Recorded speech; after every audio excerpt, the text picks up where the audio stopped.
Hello and good evening and welcome to episode 41, maybe something like that, of the Bad Psychics podcast.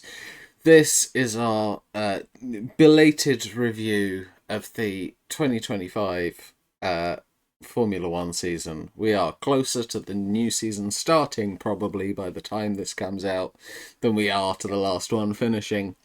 However, we'll get there eventually.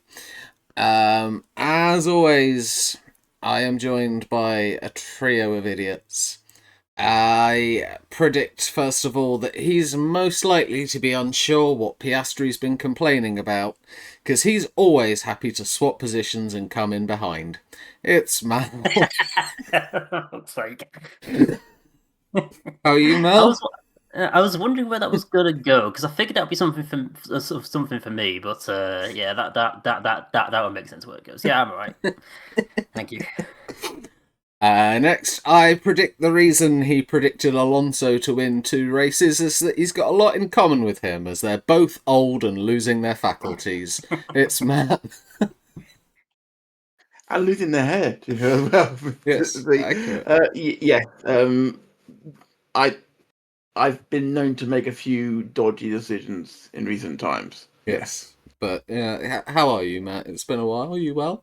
It has been a while. I've not been around much recently. A lot of things happening offline, but I'm back, eager to hopefully win this, and also hopefully crush these guys again next season. Excellent. And finally, I predict he's most likely tonight to try and brag about making a prediction that has absolutely no relevance to the scoring, just to make himself feel better. It's Michael. Right, to be fair, it is a better prediction than I think anything else I've ever made, ever. And I would be shocked if there is a better prediction that actually scores points in anything we actually did than me somehow predicting that Hulkenberg would get his podium. I have video evidence of it. It can never be taken away from me. How are you, Michael? Are you well though? Yeah, I'm all right. I get to talk about F1 for a while, so I can't complain too much, And it didn't go as horribly as, when the last one that we recorded, having to reminisce on how horrendous cricket was. F1 is a bit less depressing than that, so I will happily accept talking F1 instead. Perfect. Right, before we get into predictions, I'm gonna ask each of you for your personal highlight or big story of the 2025 season. So, Mal, what's yours? I'm probably going to steal Michael's thunder and say Hulkenberg's podium because it was it's the longest running travesty in all of F1 that he didn't get that one when he was forced into in, I can't remember which race it was, the one where probably his fault where he crashed out in 2011, I think. Was that Hulkenberg? Was that Subtle? I'm maybe getting confused. Yes. Yes, I'm just glad he's got it now, so he can maybe retire in peace. Matt, high point for you? There were a few good ones. Hulkenberg is up there for me. The biggest moment probably was the self-destruction of Red Bull's management team. The fact is, it's all gone, which I didn't see happening. I didn't see happening at all. I thought it was never going to happen like that. Yeah, it was unexpected. I don't think any of us in our wildest dream could have predicted that would have happened. That literally was starting 2026, and there's no Horner, there's no helmet marker, and if you believe the stories, apparently Max's race engineer's off as well. Yes. So, yes. It is interesting. I am wondering whether, Emperor Palpatine retiring and Christian Horndog being fired might make Red Bull likable again. But we'll Emperor Palpatine is an accurate description. I do remember in 2020 when he suggested subjecting the entire Red Bull Driver Academy to COVID so they would get it out the way. Yeah. That was Yeah. in Oh, April of 2020. Yeah. Yeah. And Michael, what about for you? Well, yeah, my Hulkenberg thing's been completely stolen here. So can I pick no more Yuki Tsunoda because it's going to piss off Z? Wow. That is not a high point. Poor Yuki. Okay, how about the impending return of Valtteri Bottas? Can I claim that one instead? Yeah, you can claim that. I'm okay with that. I'm More just like, importantly, no more Yuki and Lance Stroll is still here. So oh, no, He it's said he never left. poor Yuki. Yuki's lovely. You can't hate on Yuki. Like, I can accept people who hate on Max, but leave Yuki alone. Oh, poor Yuki. The most angry Japanese person I've ever seen. Yeah, because he learned all his English from mechanics. yeah. Right. Let us switch to our spreadsheet in a whole. Okay, no, let's do that again because I went to completely the wrong screen. We'll try. Bear with me.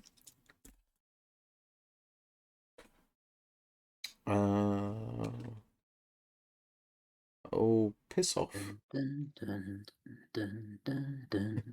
Yes, Jeopardy music indeed. I'm getting there. I just realised I also hadn't set up something on my other screen. Okay, get that off the screen. Get you off the screen. Get you off the screen. Okay, I think we're good. Right. Try that again. Okay, let's switch to our spreadsheet in a whole, and we'll actually start diving through our predictions. We're gonna work our way. No, oh, for God's sake, I've done something wrong again. I hate it here. This is going well. This has been a bad day. No, don't go back to the title. What are you doing, Z? I tried to go up and down in the spreadsheet to get to the bottom of the spreadsheet. And instead, I went up and down through my scenes because it was the last thing I'd clicked. Okay. Okay, right. Take 3. Okay, let's switch to our spreadsheet in a whole for definitely the first time and start going through our predictions of where all the drivers would place. Starting at P20, bearing in mind we were scoring the 20 drivers who started the season, and P20, thank you very much, Windows Backup, for making a loud beep. Fuck's sake. I assume this is all staying in, right? Yeah, this bit is. The stuff before is not, but this is. Soundboard sounds as well, just to make it even better. Oh, don't. Jeter did that on an episode recently, and I nearly killed him. Right. Who doesn't want Chuck singing Baby Shark in the episode? If Chuck's on the episode, maybe. Anyway, focus. Come on, Z, concentrate. P20. 2 of us said Doohan. That was me and Matt saying Doohan. Mal said Hulkenberg. Michael said Bortoletto. The actual answer was indeed Jack Doohan, who lasted 5 races, I want to say, something like that. Matt, given you, apart from me, were the other person to get the answer right, how do we feel about how things went down with Doohan? Was he hard done by? Yeah, he was hard done by, not least because as it transpired, towards the end of the season, he was told he had a chance of getting his seat back, and that never actually happened. So he was lied to continuously by the management, obviously. Also, Franco Colapinto came in and didn't actually do any better than him. All of Alpine's points were scored by the most handsome Frenchman on the grid. Granted, there's only a few of them, but that's not a long list. Pierre Gasly made that car look decent when it was a shopping trolley in reverse. Very, Doohan had no chance. very fair. Okay, what that means points-wise is that with our 20th place predictions, try and get that on the screen. There we go. 20th place. Both Matt and I get a lovely -5 because in this episode points are bad. You don't want points.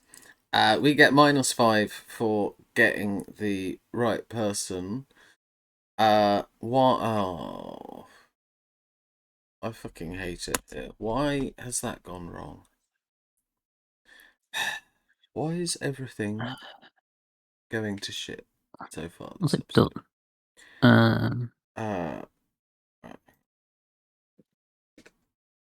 Okay. Well, first of all, there was something that I ignored when it did it. For the spreadsheet, just changed the size for some reason, and I don't know why. But then, for some reason, OBS resized my screen grab, and so Michael's score wasn't visible. So it's really going wonderfully well so far. Okay. Right. In terms of points for P20, remember, points are bad on this kind of episode. You want as few as possible. Matt and I get lovely -5 bonuses for getting doing in the right place. Mal, I've no idea what he was thinking. He gets a big 9 points. Michael gets a respectable 1 point. We will also occasionally make reference to Jeter's predictions because he did compete with us for fun, but isn't on the episode. And trust. There are a few things we roasted him about at the time, and there's a few things we will roast him about again. Anyway, let's move to 19th place. Make that visible. Oh, and that's wrong. What the fuck is going on?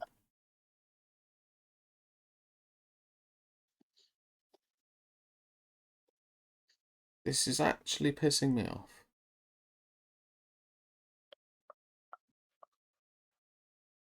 Okay, I'm hoping that should fix that. Stupid fucking thing. Okay, on to P19. I said that would be Bortoletto.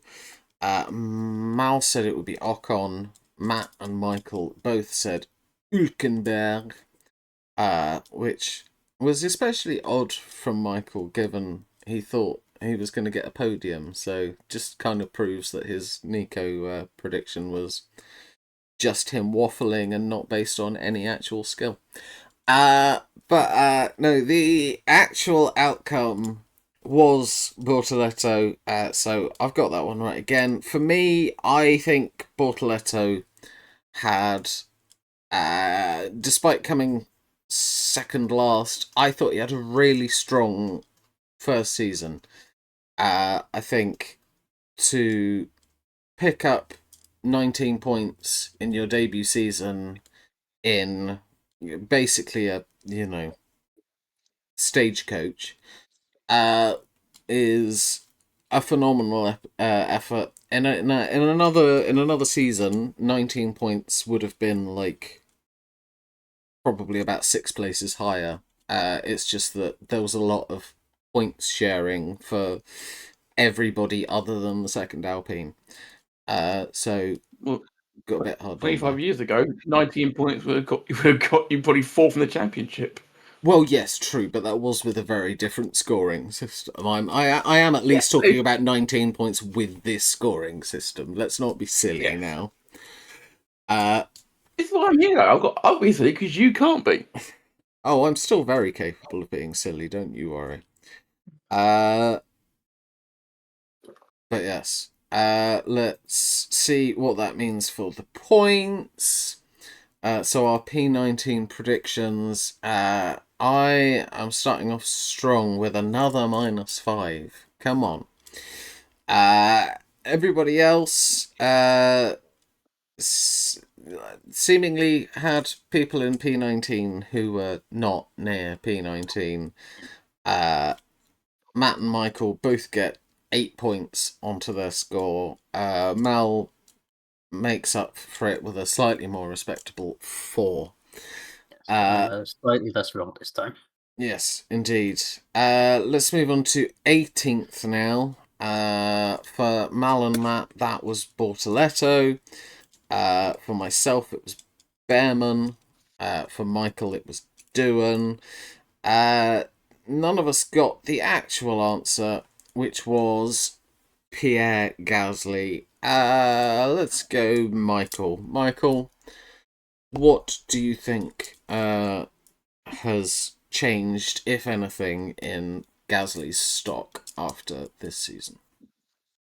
I think he has made the absolute best of a absolute crap situation at Alpine. Like, I think we'll get to seeing where I put Gasly eventually. It'll take a while. Is kind of the problem.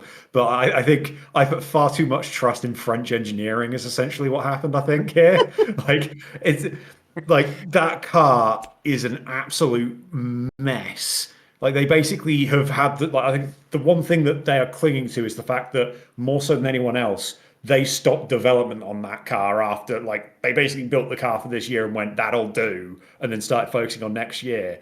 But it's also it's what happens when you put Flavio Briatore in charge of a team. You're going to get a bit of chaos in there, not just in terms of what's going on with the other driver, but just in terms of he's shutting down the engine department. It's it looked like for a while he was his purpose there was to try and get the team sold. It might not necessarily be the case. It might be better for the team if it wasn't owned by Renault anymore, because I think they've proven they don't really know what they're doing. Like this is a team that, I think it was about 2-3 years ago, finished I think fourth in the constructors. Like they were basically for a while, it was like them and McLaren were sort of battling with each other at the front of the midfield, and for a while they were better. Like they were beating McLaren. They were getting podiums, and now they are comfortably the worst. Like they comfortably came last this year. Yeah, for sure. It's they came last with probably the most points anyone has ever come with, finishing last by a mile. But all of those points were Gasly. And I think it's just a case of Gasly for me has shown like this year he's shown about what he can. Like I said, there's not so much that you can do when your car not only is that crap, but it's just relative to everyone else, it's getting worse throughout the season. But I don't think it's anything new to say that Gasly's very good. I think he's shown it basically ever since he left Red Bull that he is an incredibly capable driver. And I think everything that's happened at Red Bull since he left has shown that maybe that wasn't Gasly's fault to begin with. So yeah, I don't. Yeah, it's always hard to judge people when they're driving the worst car. But to get 20 points in the worst car is a bit, is bloody, like I said, as good as he could have done, really. Yeah. Just to add to that, I think I remember reading a statistic somewhere where like Gasly was had a very good record of getting to Q3, wasn't it? Like about around half the time, maybe. It was something stupid for the slowest car on the grid to be getting Q3 regularly is a bit ridiculous. Like obviously, it shows that over race pace, it's even more of a deficit to everyone else that you can't, that even if you have over one lap got that quality to find those extra few tenths, you can't do that for 50, 60, 70 laps without destroying the car. So, it's making the best of a bad situation. Yeah, very fair. So in terms of what our 18th place predictions score, I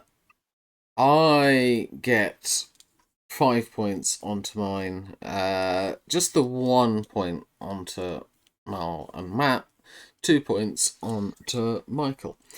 Next we come to 17th place. So 17th place in the end, unfortunately, was Yuki. Definitely struggled. I don't think entirely his fault, but also didn't always help himself. I have to at least admit that. What did we go for? I mean, we went for Stroll, Behrman, Ocon, and Hadjar. I'm not going to let Michael talk about Yuki because he'll be mean about him to upset him. So, Mal, do we see any chance of a return to F1 in the future for Yuki? Well, depends on what happens to Haas. It depends if there's a certain Japanese manufacturer who might want to buy Haas or take over Haas. I think he just suffered the curse of the second Red Bull seat. This happened with Lawson earlier on in the season, as we'll probably talk about in a bit. He did badly. Yuki Tsunoda's took over. He did arguably slightly worse. Perez last season was also bad. It's just what you get when you have an entire team focused on one driver. Really, the other driver kind of gets left in the dust. So yeah, I think his stock is going to take a hit from this just because he finished so low in a car that another driver was done so well in, and people look at the stats and go, he must be terrible then. But again, just need someone to have a bit of faith in him and bring him back. Then maybe a certain Japanese manufacturer. That'd be the main way I can think of getting him in anytime soon. Fair. In terms of what we scored points wise, for our 17th place predictions, just the 1 point for me, 4 points for Mal, 2 for Matt, 5 for Michael. So next, 16th place. 16th place in the end goes to a certain Mr. Stroll. Mr. Strulovich. We went for, I said Hulkenberg. Mal said Doohan. Matt said Behrman. And Michael said Stroll. So I'll come to you, Michael. How did 2025 make Stroll look? I mean, he was technically ahead of Alonso for a little while in the standings. Yeah, sure, it was almost entirely luck, but he was ahead, and he also didn't, beach in the gravel on the formation lap this year. It's something. He's Look, it's Lance Stroll. He doesn't really want to be there. Imagine if he actually tried in this sport. He'd actually be really good if he tried, That's what it is. He just doesn't want to. He's just waiting for Adrian Newey to make him the greatest car ever. And then next year, he's going to win the World Championship. It's going to happen. Just you watch. Because, genuinely, a little part of me thinks if Aston Martin suddenly come out next year with, the greatest F1 car of all time, they're, a second a lap quicker than everyone else, Fernando Alonso's engine is going to start blowing up every week. You just know it's going to happen. They will find a way to make that happen, and Stroll becomes world champion. And I mean, it would be kind of fitting considering it'd be, Fernando Alonso with a Honda engine again next year. Yeah. So, GP2 engine. Yeah, just give it 12 months and Lance Stroll's going to be world champion. It's just a warm-up year for him. It's fine. He's just remembering how to do formation laps. He's, not doing anything completely stupid this year. He's just been kind of slow and there. It's a step in the right direction to prepare for his world championship next season. I'd like to, at this moment, if that's all right, just say that Lance Stroll isn't the only Stroll that's done something stupid here. Lawrence Stroll has done something, in my opinion, quite stupid. He's taken the best car designer on the grid and put him in an office to run the team rather than actually design the car. Which makes no sense to me. You put someone who knows what they're doing in the right places. That'd be like putting Sir Alex Ferguson in goal or up front rather than managing the team of Man United in 1999. It's not a wise move. Yeah, that's going to be a difficult one to judge. I think that one has to come later because I feel like it depends how much of it is functional. Like I can see Newey being the sort of person who is making the calls on the day, like making some of the strategy calls with the strategy team, but focusing on the engineering side when they're not at a race weekend. I think it's almost I think he's almost a figurehead rather than an out and out boss, but we'll see. Mel, did you want to add something? I was just going to touch upon Stroll and how this season he's kind of learned how to stay on tyres, because that was all he was doing for the last couple of races, just staying on tyres forever until in the hope of a safety car that never came. Where they just kind of seemed like he just given up and just wanted to do that because it seemed fun. But in terms of what it means for our points accounts, we already know that Michael was bang on. His first -5 of the episode. I get a +5, unfortunately. Mal gets a +4. Matt gets a +3. On to 15th place. 15th place in the end went to a certain Mr. Esteban Ocon. I said that I thought it would be Hajar. Matt also thought it would be Hajar. Mal thought it would be Stroll. But I've got to come back to Michael because Michael was once again correct. Esteban Ocon, 15th place. Do you think that was about right for Ocon this season? How did his season go? Ocon's a hard one for me to, I think, be objective on because I've always been pretty much of the opinion I think Esteban Ocon's a bit overrated. I think everyone hypes him up as being like one of the leading midfield drivers. I think this year's kind of proven that's not the case. When Ollie Behrman's come in, had a very rocky start to the season, and then eventually has sort of just blown him out of the water. Really, this is a rookie coming in and pretty comprehensively being quicker than him on most weekends by the end of the season. Ocon is a serviceable midfield driver, and I think that this year there were too many teams having it was too close within the midfield to be serviceable, and then actually keep scoring a lot of points. It's one where in previous years, if you put Ocon in a team that is like 6th or 7th fastest or whatever they are on a given weekend, then yeah, he's probably going to do. He'll probably score the same sort of points he has this season, but there'll be more people scoring less.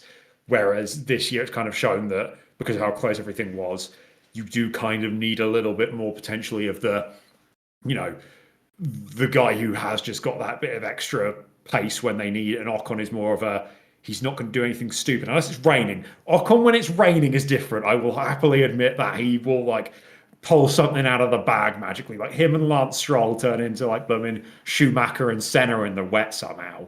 But yeah, I think this is about where Ocon probably deserved to end up, really, because it's not like he was bad, but he wasn't anything spectacular, and I think that's just Esteban Ocon's level, really. In points terms, once again, obviously we know one of the scores, but in terms of how it means, what it means for everybody else, -5 for Michael. Matt and I both get a +3, and Mal a +1. Moving on to 14th place. 14th place ended up being Liam Lawson. Obviously, it's going to be interesting how our predictions work for Lawson and Sonoda because they swapped the roles we expected them to have. But, it's the same for everybody. So, I mean, we said that 14th would be myself and Mal said Sonoda. No, sorry, myself and Mal said Albon. Matt and Michael said Sonoda. As I say, it ended up being Liam Lawson. I mean, Matt, I will give you credit. You're one of the people who said that, you know, that's where the racing bull would be, just not with the right driver. But I mean, for you, how will Lawson look back on 2025? Escape. In the end, Yuki Tsunoda's out of F1 and doesn't deserve to be, in my opinion, because he took the second seat and he at Red Bull, and now he's been ousted for another handsome Frenchman. It's just not fair on the good drivers who are coming in there, getting treated like the teammate from hell for Max Verstappen, who literally is running it like Andrea Moda, it feels like, because he's literally all about him and nobody else. Even Schumacher didn't have this level of it all about him at Ferrari. It wasn't quite that bad. This is on a whole new level, and especially now there's no one there to stop it from happening. It's going to get worse. Hadjar's in real trouble of having no job next season after 2026. But with regards to Tsunoda, yeah, I saw him being here. Lawson did really well with the Racing Bull, as proven with the result of his teammate. Could quite easily have made it to the podium if he'd had some luck go his way like Hadjar did that day. That's fair. Yeah, I mean, as somebody who has supported the Red Bull teams, plural, for a long time, I will say that I think people blame Max too much for how the team is run. I don't actually think Max is that involved. I think the cult of personality came from Marco. Marco was the one saying, do this, do this, do this. I think Max will just turn up and drive the car. I definitely think in your comparison, Schumacher was a lot more involved in how the team ran and operated than I think Max is, but I could be wrong. I will just say, just for clarity, just make sure, I'm not saying Max is asking for this to happen. I'm just saying it's happened that way. Okay. So, fair enough. Right. just in case I get the cult of Max after me. That's all. Yeah. So Again. our P14 points, none of us get a -5 bonus. But Matt and Michael both only get +3s. Mal and I get slightly more unfortunate +6s.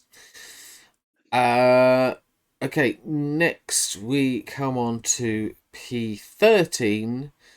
P13 in the end was Oliver Behrman. And in terms of what we predicted, I said Yuki. Mal said Hadjar. Matt said Gasly. I once again have to come to Michael because Michael said that Ollie Behrman would be P13. How are you feeling about that right now? Yeah, I mean, I'm getting the ones right to just cover for some of the ones I got very, very, very wrong. So I think I kind of need to be getting these to undo some of the insanity that I've got coming up. But yeah, I mean, with Behrman, I think like I said it's really impressive him coming in, and even before that, it was in the second half of the season where we really started piling on the points. But even before that, he was like, he had an insane run of like P11s in a row. I think I've got it here. How many was it? It was like 4 or 5 in a row, I think. Yeah, it's 4 in a row. Yeah, four P11s in a row, like through the middle of the season. Is like ridiculously unlucky and insanely consistent. And for a rookie to come in and be that consistent and then start turning that into more and more points as the season went on, including Mexico, which arguably was a more impressive drive than any of like the shock podiums that we got, was the fact that he was he was up there just legitimately up in P4 and like holding people off and doing everything he could to get those points. So, yeah, Ollie Behrman is one where obviously I think he'll be looking next season to basically be more like the second half of his season the whole way through, keep that progression. And he's basically put himself in pole position for, if anything happens in that Ferrari driver lineup going into 2027, I think he's doing everything he can to basically go, it's a no-brainer, just put Ollie Behrman in the car. So yeah, it's one that I think after his bits, the substitute appearances he did season before, I think put him in good stead. Gave him some, that little bit of experience in F1 probably helped him, not be quite so overawed going to his rookie season. But he showed in those outings that he's got the pace, he's got the consistency. Obviously, there's still a mistake in him there, but he's still a young lad. You get that with any driver when they first come into F1, they're going to make stupid mistakes. Mm-hmm. But I think he's also shown that, mate, because he's one where his junior Formula record wasn't bad, but it wasn't anything special. Like last year in F2, he was nowhere near title contention or anything. But I think that's Ollie Behrman is probably the biggest case recently of you can't just go off of junior racing results, especially F2. F2 is a bit of a mess at the moment in terms of how well you do. Unless it's someone coming in and doing what do people like to say, like Bortoletto the year before, where he did his back-to-back rookie wins. That's only I think about 6 people have ever done that, going back-to-back F3, F2 rookie wins.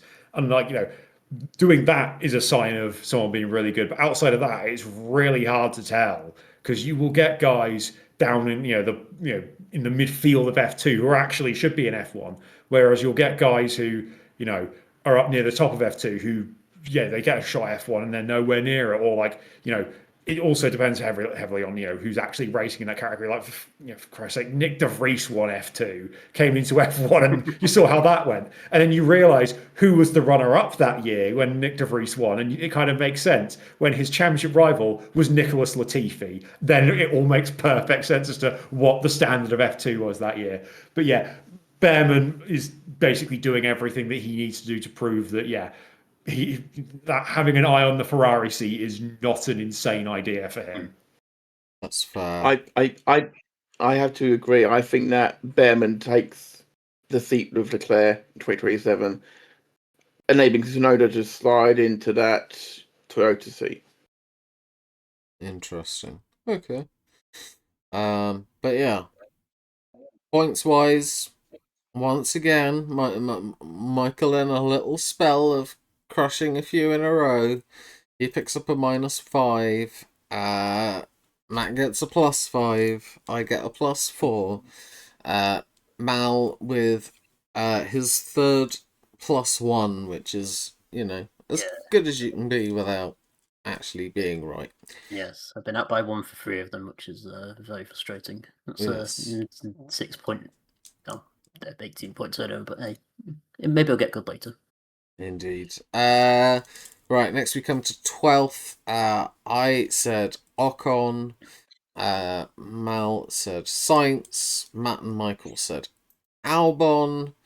In the end, the actual answer to 12th place was Isaac Hajar, who I'll talk about Hajar because I think he had one heck of a rookie season. I think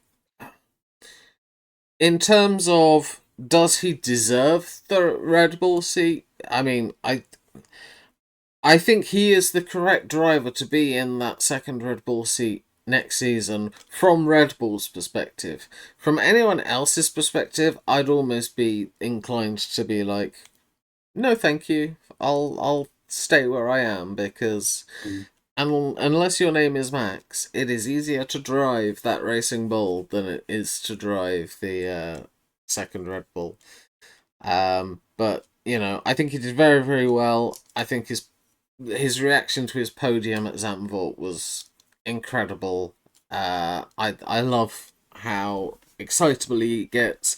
I also love that he seems to have done some work on his mentality a bit. He seems to have calmed down a little bit from some of his rages. So I hopefully the Red Bull is more to his driving style than it has been to his predecessors. But In points terms, no -5 bonuses from this one.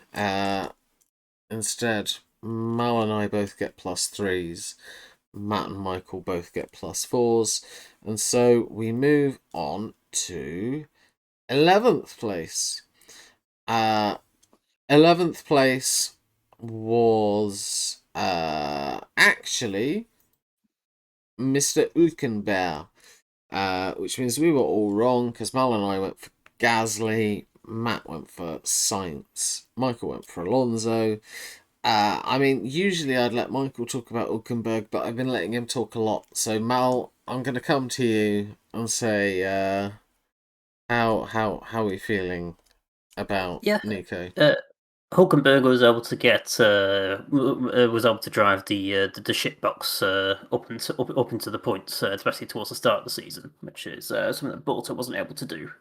Of course, the podium is a standout from all that. I think as the season progressed, I think Bolter got closer, and I'd be very curious to see what it's like next season between the two.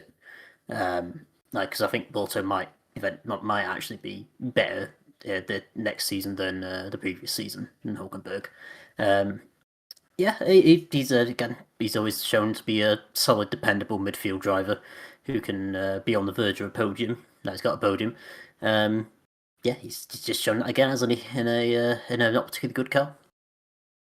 Very fair. But yeah. Once again, let's update the points. And for our P11 predictions, Michael gets a +1, Matt gets a +2, Mal and I having fairly unfortunate +7s. So now we come on to 10th place.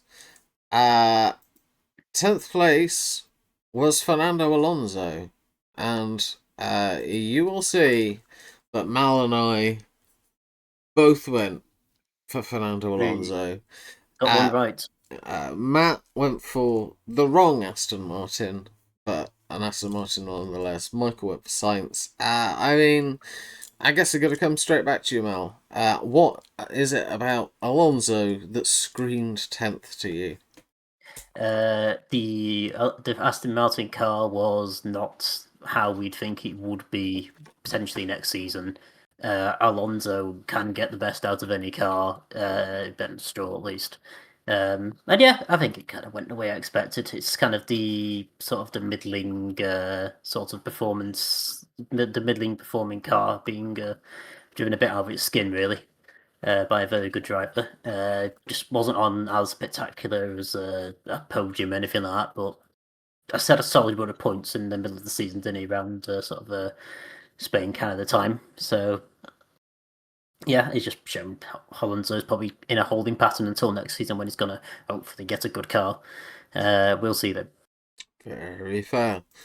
But it does mean, Mal, you get your first -5 bonus. I get my third. Matt, unfortunately, gets a +6. Michael gets back-to-back +1s. Okay, let us move into single digits. We are heading to P9. P9, our predictions. Matt and Michael went for Lawson. Unfortunately, they were thinking it was the second Red Bull. Mal went for Yuki, which is interesting because he didn't think it was the second Red Bull.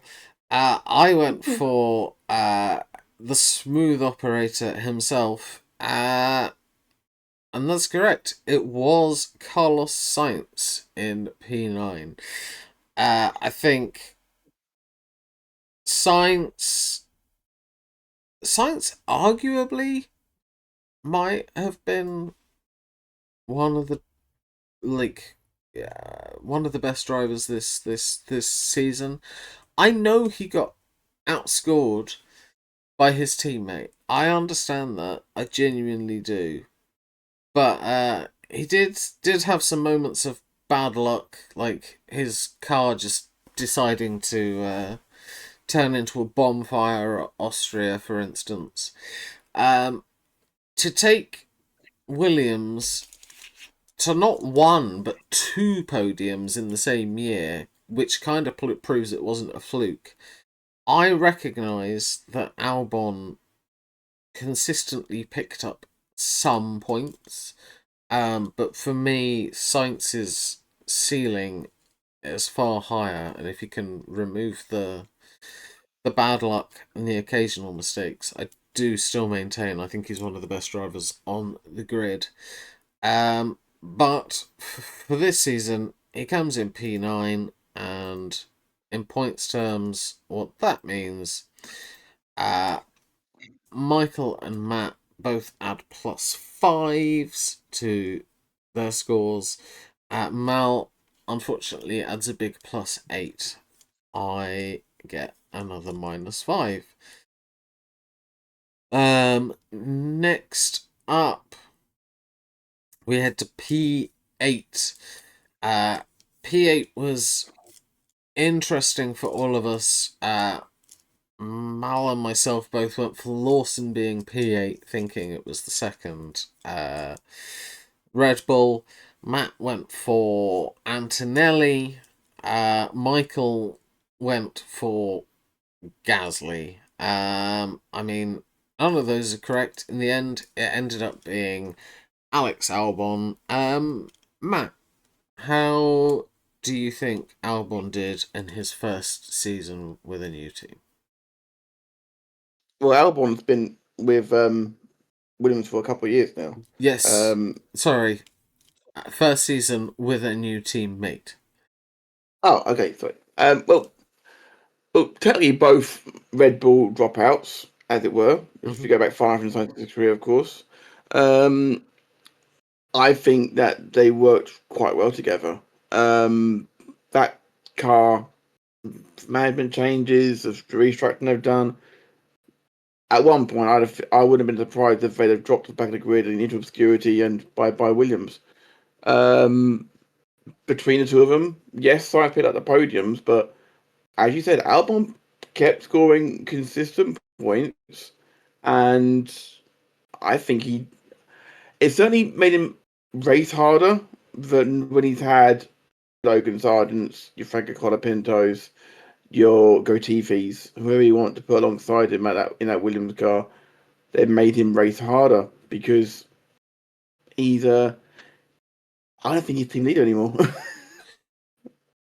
That's fair. It was certainly interesting listening to him across the season get more and more, let's say, testy with his race engineers, which was a trait we're not really used to from Albon. But in terms of points, our P8 predictions, Matt does the least damage to his score with a +1. Mal and I both had +6s, and Michael, in the nastiest we've seen yet, gets a +10 on his score as he holds his head in his hands.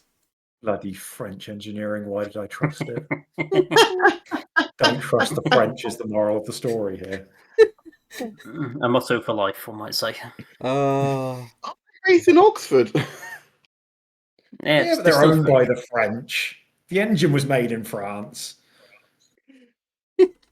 Allegedly. Yeah. Oh, okay. Right. Next, we come to P7. Interestingly, all of us agreed that a Mercedes would be in P7. Matt thought it would be Russell. The rest of us thought it would be Antonelli. Yeah, turns out it was Kimi Antonelli. Michael, talk me through Kimi's first season from your perspective.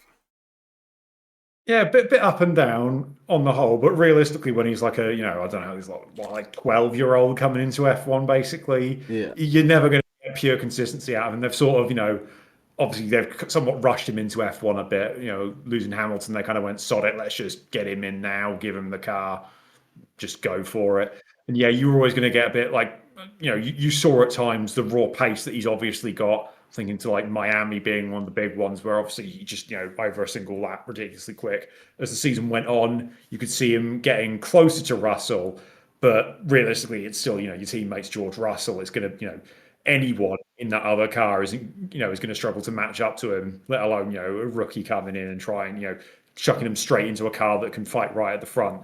It's going to take a hell of a lot to look like you're on the pace, and that was never really the expectation. But he's not embarrassed himself. He's gone out there. He's looked like, he doesn't look like he doesn't belong. It doesn't look like they've actually put him in F1 too early. They've. I don't think it would have ever been the plan to put him in this early. I think the plan would have been to still have Lewis Hamilton in that car. But I think he's shown enough to go, right, this wasn't a stupid decision by them, because realistically, with who their alternatives would have been, I don't know that you'd have got anyone doing much better, bar maybe Carlos Sainz. But even then, that's Carlos Sainz is probably doing better for a year, maybe two. Whereas they didn't put Antonelli in the car for what he'll do in 2025. They put him in the car for what they think he's going to do in like 2028 and beyond, where they do genuinely see him as like the next Max Verstappen. You've got to think Max Verstappen didn't come into, like when he first joined Red Bull, he didn't go in and immediately become team leader. Like it took him a while to even, beat Daniel Ricciardo when he was there. So yeah, he's up against a very high benchmark in George Russell, and I think he's matched up about as well as you really could expect him to. Fair enough. I mean, it does mean that there's three of us who are very, very happy with the P7 placements, as Mal, Michael, and myself all get a -5 on our score. Matt gets a +3. Then What I get for putting a name at random into it, isn't it? yeah. It's almost like you should try and think about how the season's gonna go. Next. Oh, one place out, Z. One place. A lot of them in one place out. So close. I didn't get a +10 for one, did I, Michael?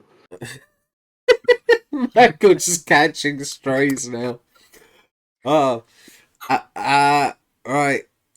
P6 comes next. P6 ended up being Lewis Hamilton, his first season at Ferrari.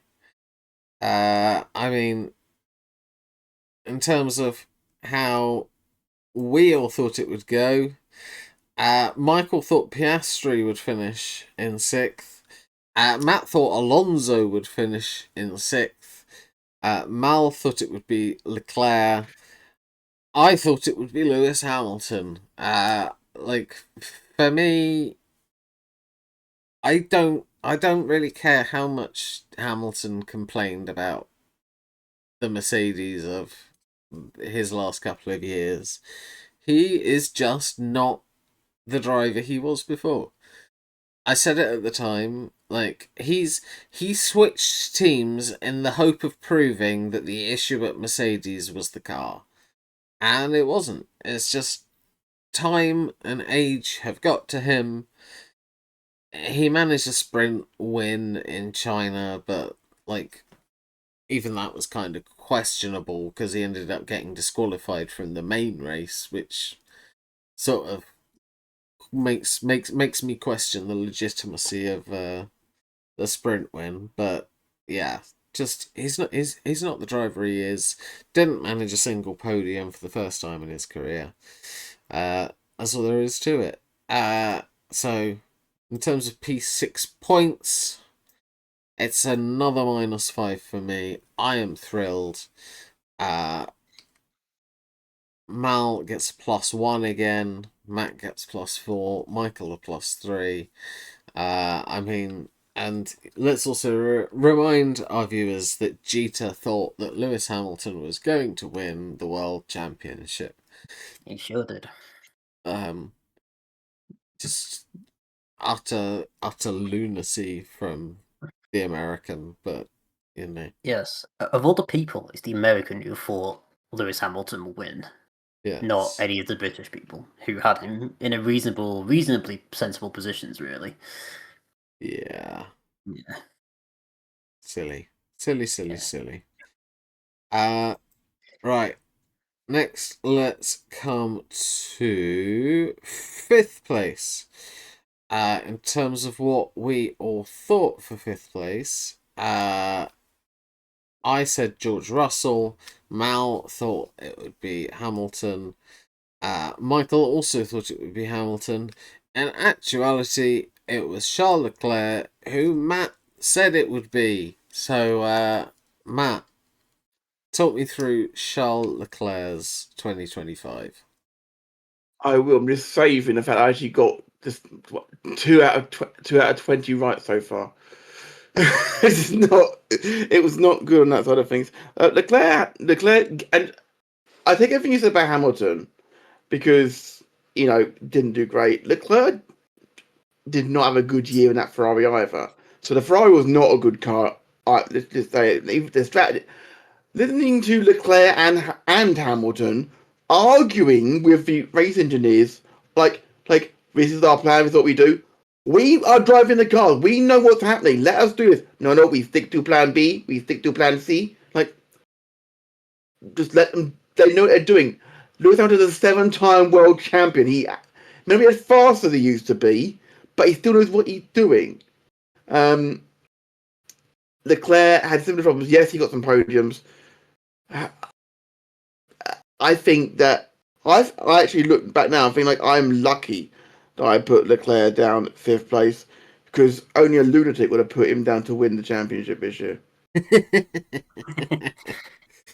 Yeah, we'll come to that shortly. But yeah, Leclerc, how many? 7 podiums this year. So 7 podiums to his teammates 0.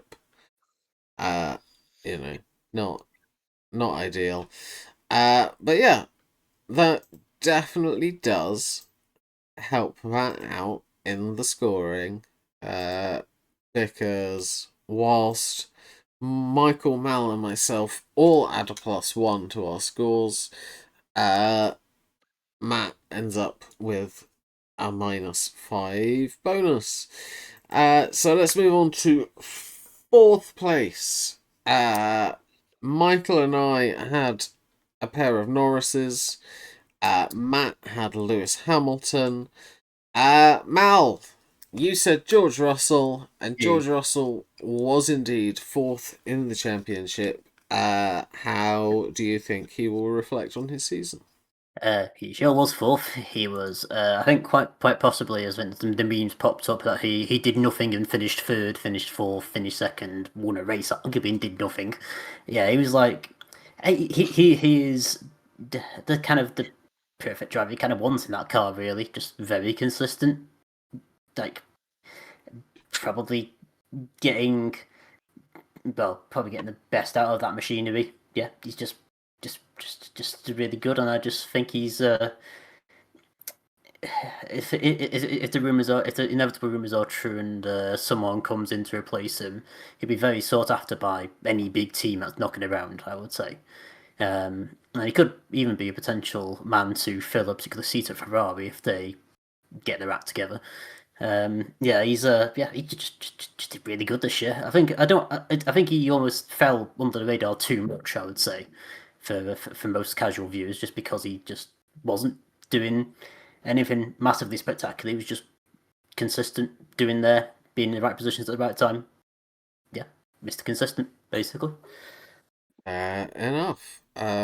Yes, certainly was consistent. No arguments there.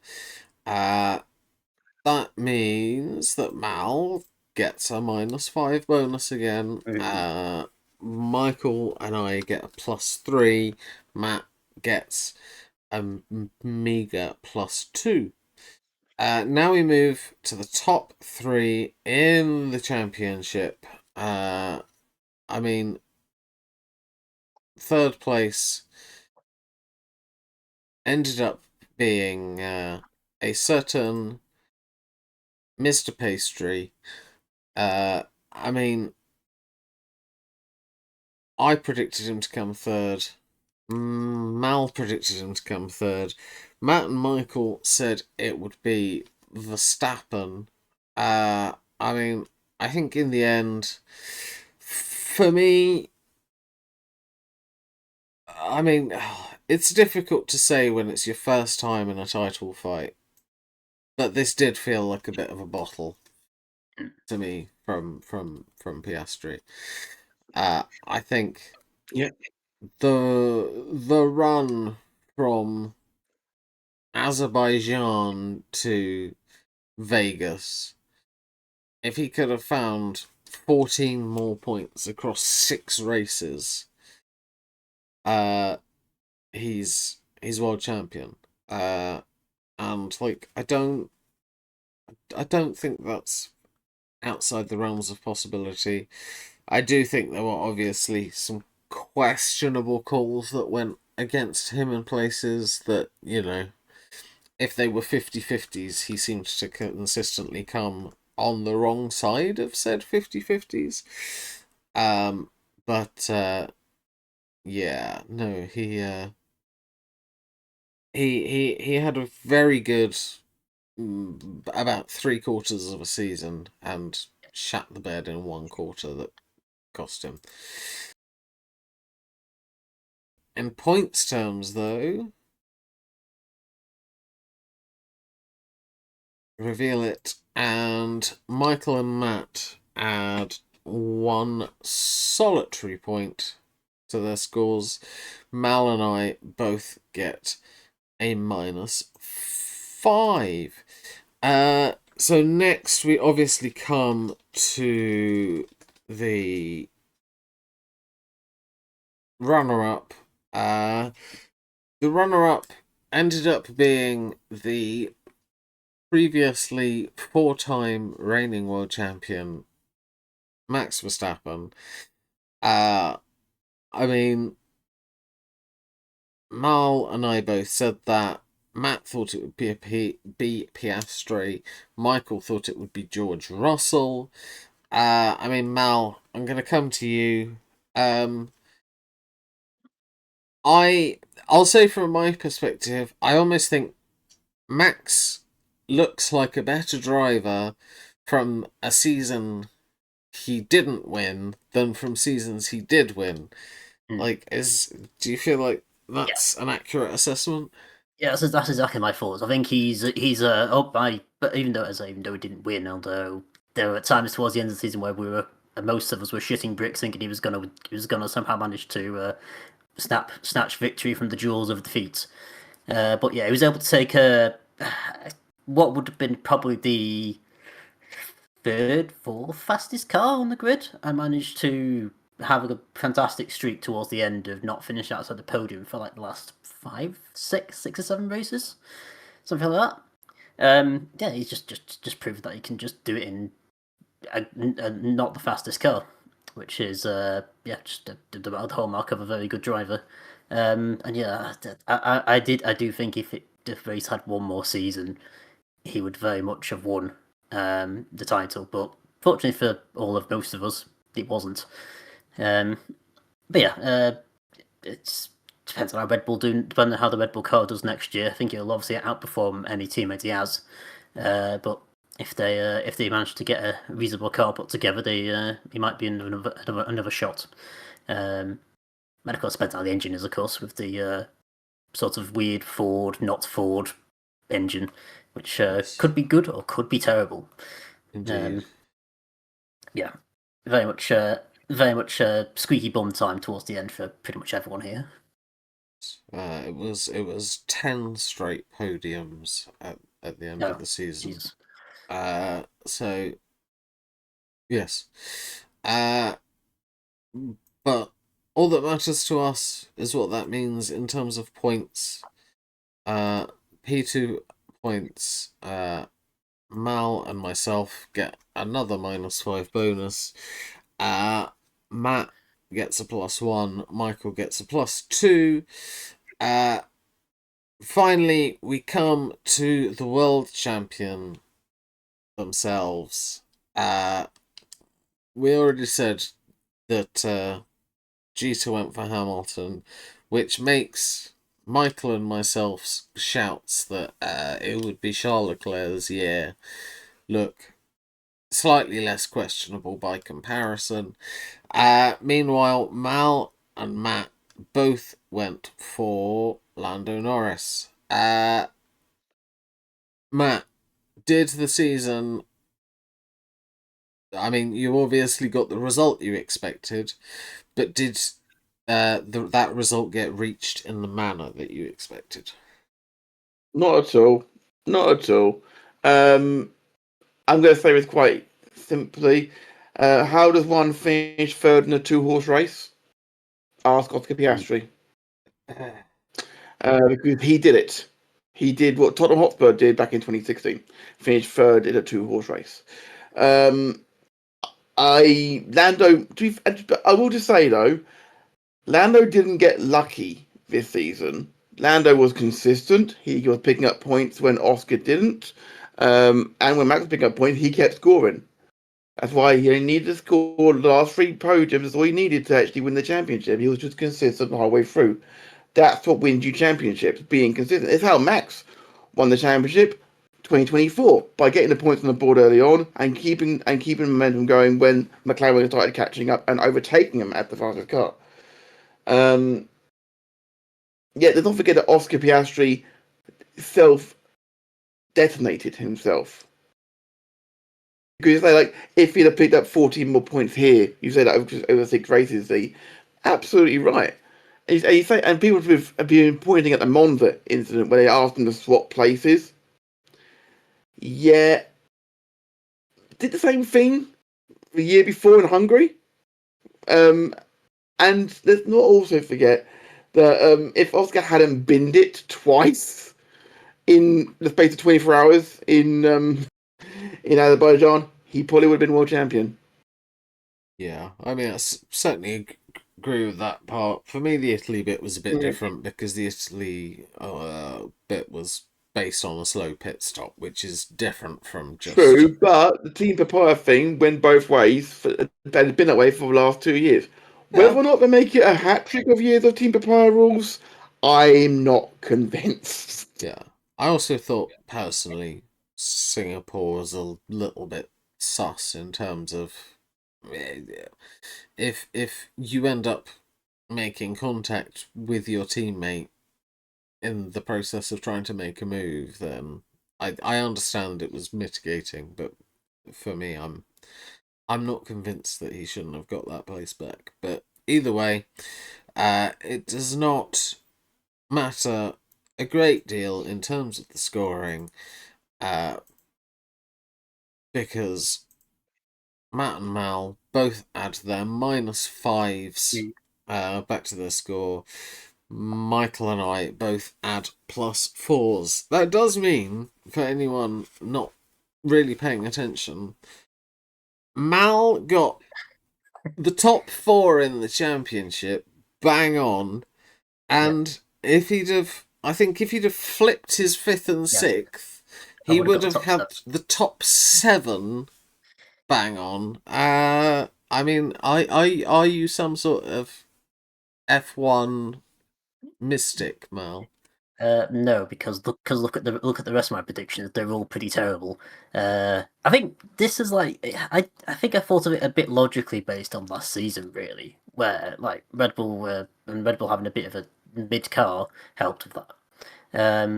But yeah, I think partially luck, partially me just kind of thinking it's going to be the same as last season. Although I don't think I expected the season to go how it did with Piastri. I think I'm not sure if you were in the same boat as you, where we put Piastri as 3rd and thinking he would be like a sort of like a rookie that would have been quite far behind Norris, for example. Whereas, should have won the World Championship if he didn't have that dry spell. It also makes me have some perfect predictions after the darts one as well. So maybe I'm a big mystic. But yeah, let's look and show what that means for the total scores on page 1. I mean, Matt, you are currently at the back with 39. Michael, 34 for you. Mal, 26. I managed to end page 1 with just 8 points. So, I will say, Jeter playing along, 62 for Jeter. So, he. Please do mention that, because I just saw the moment I saw that number, and I'm like looking down his and seeing no perfect answers. Yes. It's just like, I want to see how bad this was. Yes, like I thought I'd done badly. yeah, you would think just dumb luck you'd come out with at least one perfect placement, but no, Jeter does not know ball or indeed wheel. But anyway, let's switch to the miscellaneous topics now, and we start with the constructors. Jeter went for Ferrari as his constructor as well, but otherwise, all 4 of us went for McLaren. I mean, Michael, in the end, any doubt that McLaren was the best car? No, I think that was one going into the season after testing. It was kind of seemed like pretty obvious they were going to be fastest. Obviously, you can compare it to what I put for the driver standings. You can see I was hedging my bets a little bit on that, but it did seem like after last year and then going in, I said off of preseason testing, it felt like it was the obvious thing. And we saw it about 3 races in that they were going to win the constructors. They might as well have given them the trophy at that point. Like, they won the constructors so stupidly early in the end. I can't even remember how. I called it. Wasn't it? Was it like? Was it Singapore they did it? Or Singapore, and that's where they won it. Yeah. Matt did get that bit right. Can't argue with that. Stupidly, I didn't actually put me Stupidly, I didn't put me bonus.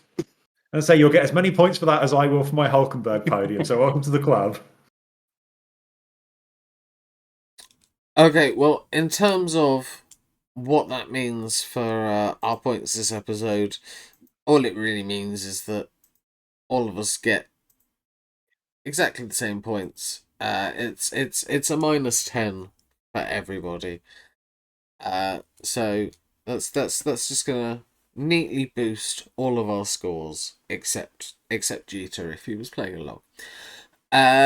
Next we come to race winners. So this was a bit of a risk and reward question, that you get points for each person you predict to win a race who wins a race. So that's -5 for each of those. You get +3 for anybody you put down that doesn't win a race, and you get +1 for anyone you didn't put down who does win a race. So basically, only put people down if you're confident is the idea. We had a variety of approaches to this one. I went very chicken.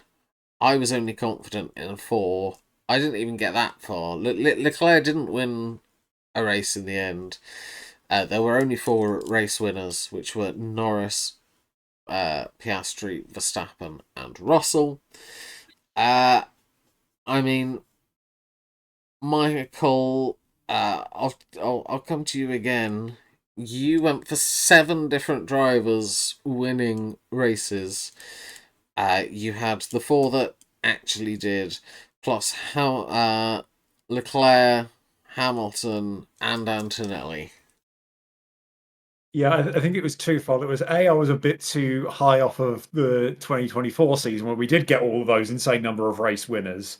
And like multiple, was it 7 multiple race winners? Like, that's never happened before in F1. I think I was still a bit too high on that. I thought, normally what happens is you get to the end of a rules, like, a regulation cycle, the pack does close up, which it did generally, except McLaren, who ruined that.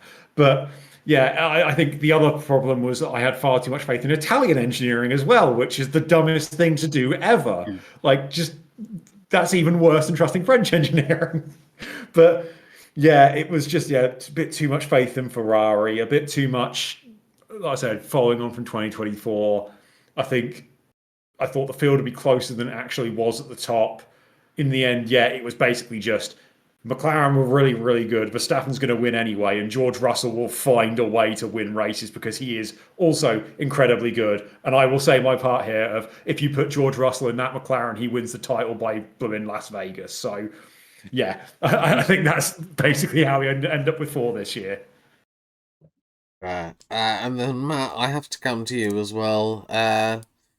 Any regrets about saying Fernando Alonso, whose best result was a solitary 5th in Hungary, would win a race this season? A wise man once said to me, Z, regrets, I've had a few, far too few to mention. That was a big regret on my part because I literally came into this last year saying, "Oh, that it's gonna be new design. It's gonna be phenomenal. That's gonna blow everyone away. Lon's gonna get 2 wins at least. Pick up loads of podiums, and they're gonna finish. Well, I thought he was gonna finish. Obviously, didn't. And it turned out to have been the aforementioned trolley in reverse." I'm more upset that I didn't put Russell in there. I did put in Lewis Hamilton. I'm more upset by that, to be fair. Alonso was a bold punt, but yeah, I'm very annoyed that I didn't go with my instinct and go with Russell and Hamilton, personally. But yes, so once again, 5 points for each person that you put right that was correct. Plus 3 for each person you put that didn't win. Plus 1 for any person that you didn't put who did win. In the end, what that means in terms of our points, I mean, all of us make points. Matt unfortunately makes the fewest. With -5. Michael and myself both -11. Mal gets a big -14 from that one. For he did have all 4 winners. Yes, and I didn't go too hard or too little. I got it just right. Indeed. So next we come to podiums. This was how many people would not win a race, but would score a podium. Michael and Matt said 4. I said 5. Mal said 6. In the end, the correct answer was 5. I got it bang on. Those 5 people were Charles multiple times, Kimi a couple of times, Sainz twice, and then Hulkenberg and Hadjar with their solitary podiums. So 5 overall, and that does very much help me in the scoring. If we look at the points for the podiums, no change for everybody else, but a lovely -5 for me. Next, teammates. So this was by percentage. Which team would have the largest discrepancy between car 1 and car 2? So not by points, by percentage. I said Haas, Mal said Racing Bulls, Matt said Aston Martin, Michael said Alpine.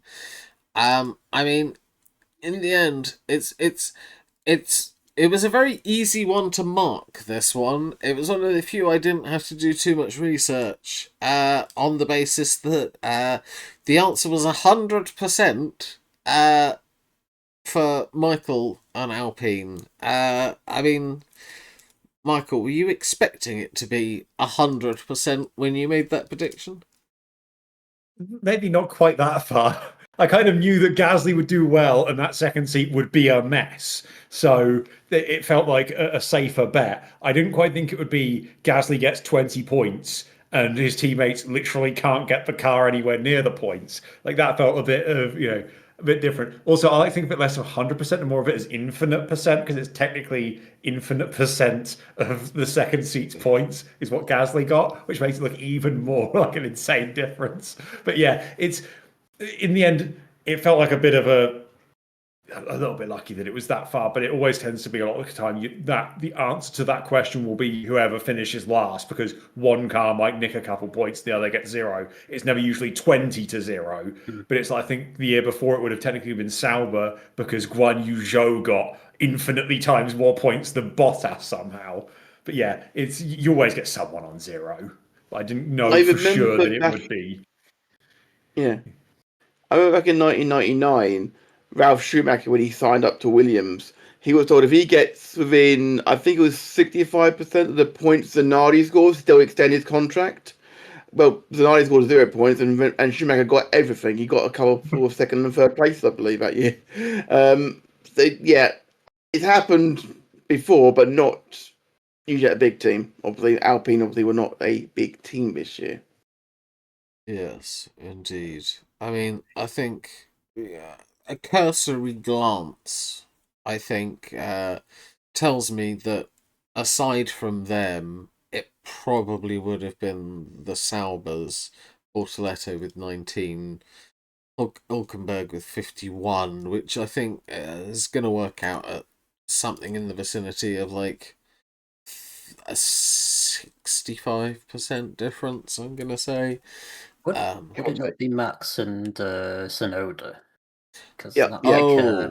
That's okay. That's very true. That's also a difficult one to work out, though, Yeah. because you'd have to work out Lawson and yes. No, you're probably right. It would be the Red Bulls. Also, 40 points, I don't think, for Red Bull, so that's Yes. easy. Yes. Yeah. Very, very good point, Mal. Well made. But yes, in scoring terms, that helps Michael out.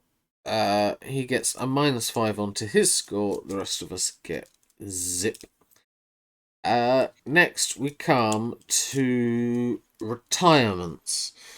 This is how many retirements would there be from all the races combined. This obviously does not include disqualifications. Those are their own separate thing. So in terms of retirements, I said 47, Mal said 35, Matt said 23, Michael said 42. By my count, the correct answer is 45. I have it that the most at any race was at the opening race of the season where there were 5, and there were 4 races with no retirements at all. So yeah, I make it 45. I can tell from Michael's face that he is currently counting them to double check that I am correct. But I'm pretty confident because I did check it more than once. Just gonna sit here and wait for Michael to check my work. I'm just annoyed that, with 4 races with no retirements, and I was screwed after the first race of the season. Yeah. This is a big song and dance that, these cars are so much more reliable. The heavens open, had just spins on parade lap. Well, that's my thing. There's always going to be a couple of races with like that many retirements a season. So go on, Michael. What are you saying? I think you're right. Yeah. Okay. Good. Yeah. My question was going to be, as I went through, was like, were you counting the do not starts? Thank you, Rachel Riley. I didn't count the do not starts. That is an interesting question. But if I did count them, it would only add more. Yeah. So that would only help me anyway. So it was a question of if you added them, I would have been debating that. But yes, no, I was going to say technically, do not start is not a retirement. They didn't start; they can't retire. Exactly, yeah. I concur. But yes, now he's checked my work. We'll add the points on. Nobody gets it bang on. I do get it closest, which means a -3 for me. Next. This was a very tricky one to adjudicate. It was the number of safety cars this season. I will tell you that I did it on the basis of they had to feature like as part of the main race. So sprint races didn't count because we, other than acknowledging the sprint in a future question, we said they weren't included. The very difficult one was basically that it there were a couple of like safety cars on formation laps going into starts. I have counted them because I do think that is part of the race. It may be the race -1, but it does, according to records, still count as a safety car as part of the race. So I went for 24. Mal said 26. Michael said 29. Matt went big with 39. The correct answer was 33. I have it. And so, in points terms, that means that Michael is closest and gets a -3 on his score. Next, we come to red flags. So red flags. I said 3. Mal said 4. Matt said 6. Michael said 3. I'm going to be honest. This was another one that I wasn't entirely sure how to adjudicate, because there was another occasion where the race was red flagged before it started. That's the closest we got to a red flag this season during a race. I can't remember which race it was. I can't lie. I did look this up earlier, but it's slipped my mind. But yeah, the race was red flagged. I think whilst the cars had travelled to the grid, but not like During the race. Yeah. So, the answer is either 0 or 1. Ultimately, I've decided it doesn't matter too much because it doesn't affect anybody getting the exact right answer, and it doesn't change who's closest. So, fuck it. We'll just say that it's either. So yeah. Red flags.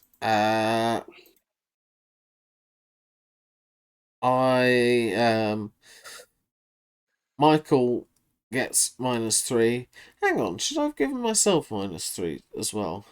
You have the same. You have Yes. the same answer as me, so you should probably be getting whatever I get. Oh, okay. Oh, I'll tell you what. I'll tell you why I confused myself. So I was trying to do slightly two-tone scoring, basically for if Jeter was in and if Jeter wasn't in. If Jeter was in, he'd get the points to himself. If he's not in, Michael and I get the points. And so I was like, oh, I need to do two things, and I forgot to score myself. So I will do a rescore after the episode to see exactly how Jeter would have done. But anyway, next we come to the one that turned out to be the biggest pain in the hole of all of them to score, which was the tyres, which was how many times did the winning driver of the race start on a tyre that was not the medium compound tyre? Do any of you have a guess off the top of your head how many it was? No, and 0, I I'm don't guessing. think it should be in next time because I tried to keep track of it for like, the first 2 races, then just lost track because Yeah, likewise. Okay. Well, And I've just remembered we started on intermediates, didn't we? I sure yes. did. Okay. No takers on a number. Just people thinking. Okay. I think. Well, I'm going to guess at 2, but Okay. Michael, you got any thoughts? I'm going to guess whatever answer gives Z the points and no one else somehow. Okay. Interesting. No, the answer in the end was 7. So, in terms of wet races, we started on the Inters at Silverstone and in Australia and in Belgium. Then in Mexico, Bahrain, and Spain, the winning driver started on softs each time, and in Baku, Max started on hards and went on to win the race.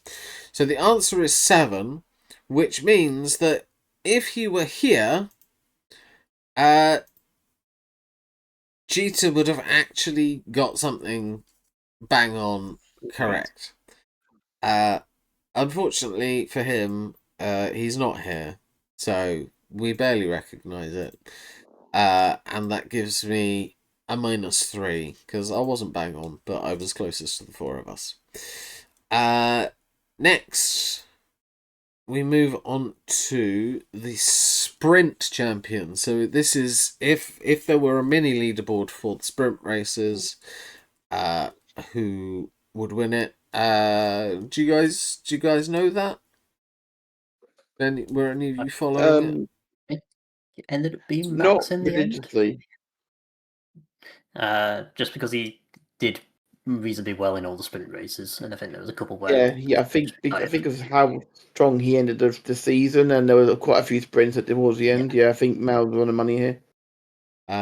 Yeah, can confirm it was Max. Interestingly, second was Russell. Didn't win a sprint, but consistently just seemed to do pretty well in them, and just came second in the sprint championship.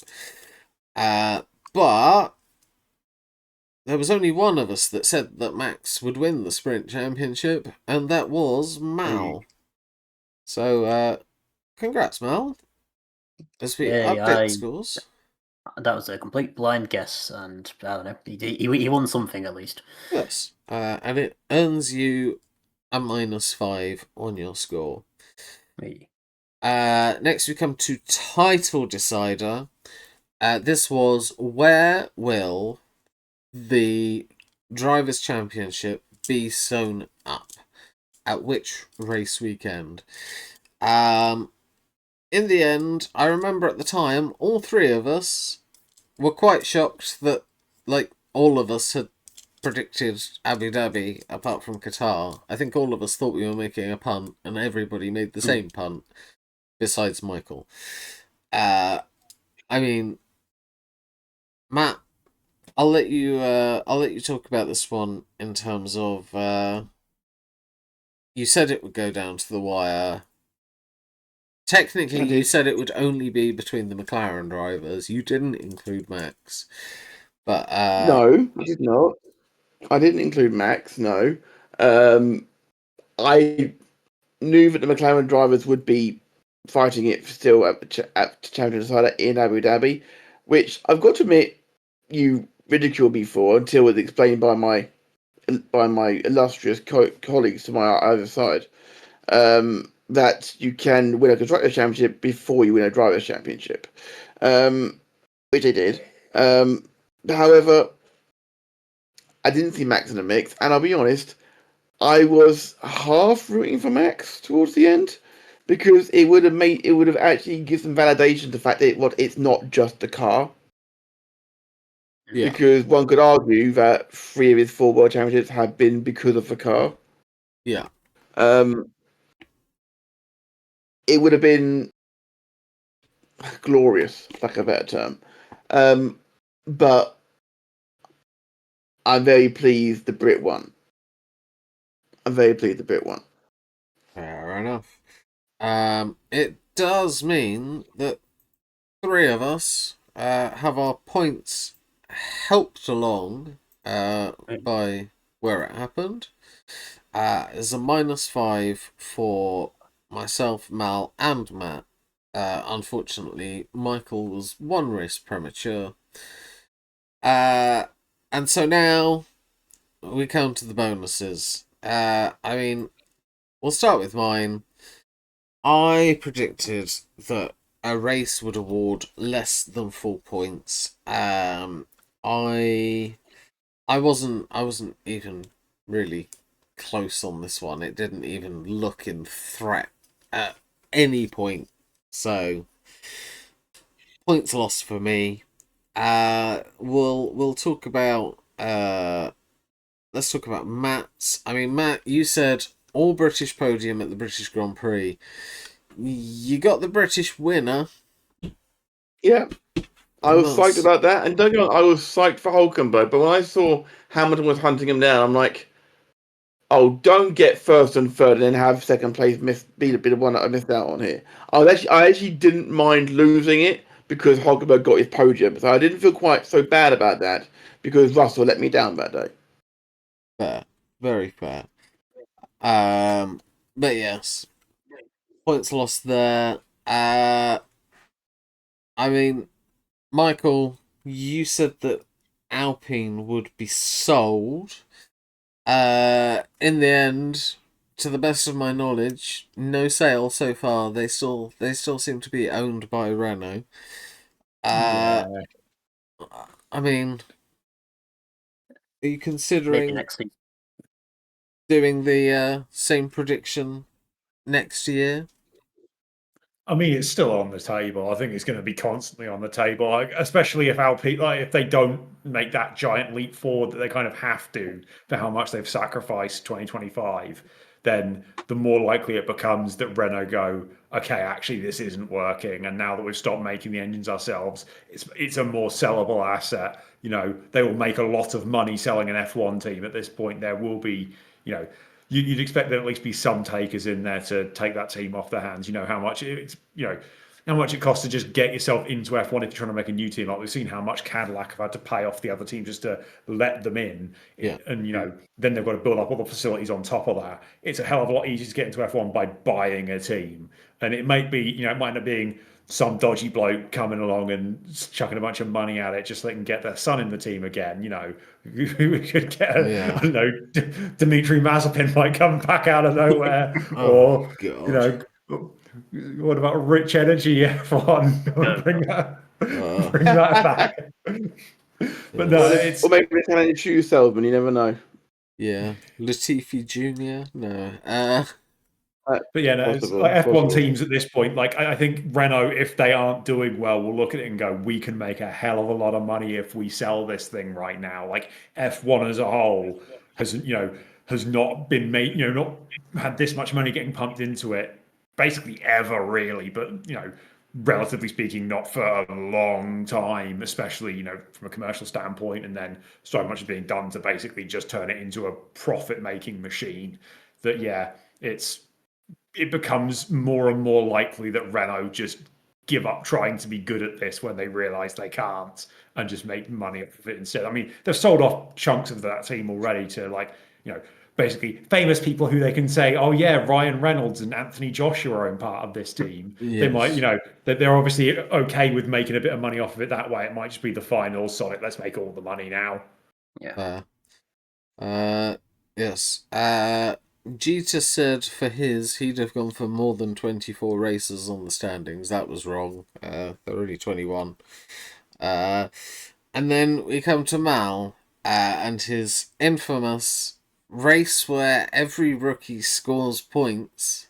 I mean, ultimately, I'm not convinced that you even really got close. No, I was wondering this. I see both like Colapinto or Doing didn't score any points. I think Borto scored a few. Behrman did reasonably well, but that wasn't really on the overlap where Borto did well.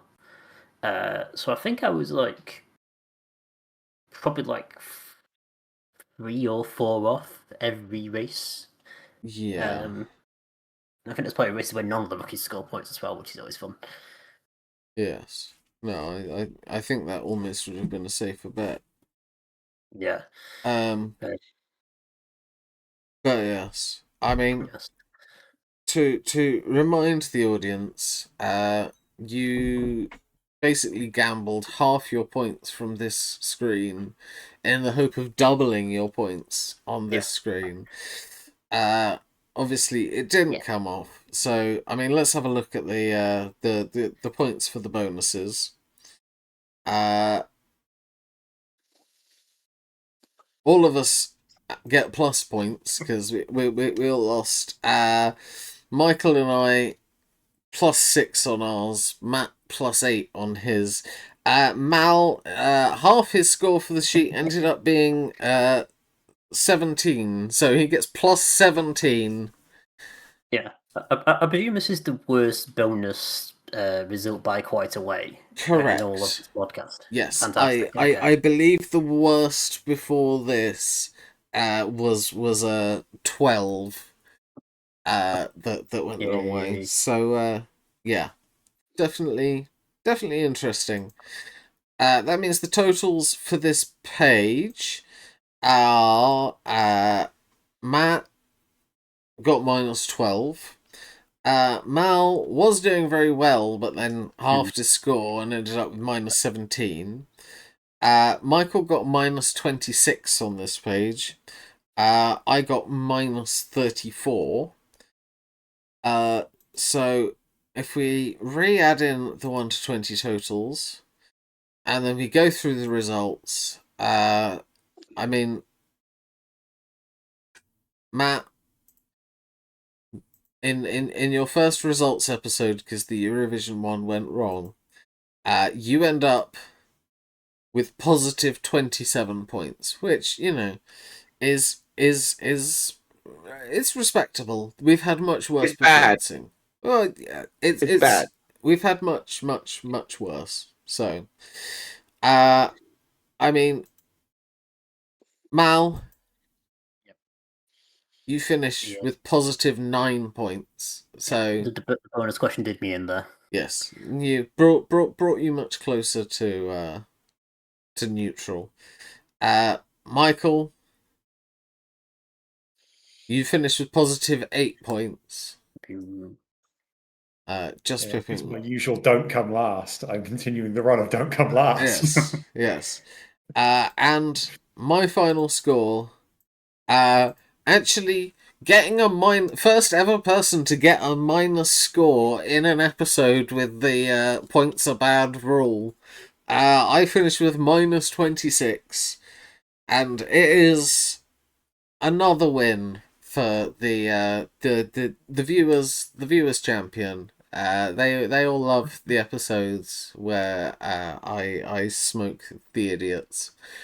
But yes, that is how we ended up at the end of the 2025 season. Also worth mentioning that I mean, Jeter's bonus didn't happen. I don't know how many points we would have added on for that, but even with that, he would have scored positive 40. So this is why you shouldn't feel any shame, Matt, because that was Jeter doing horribly.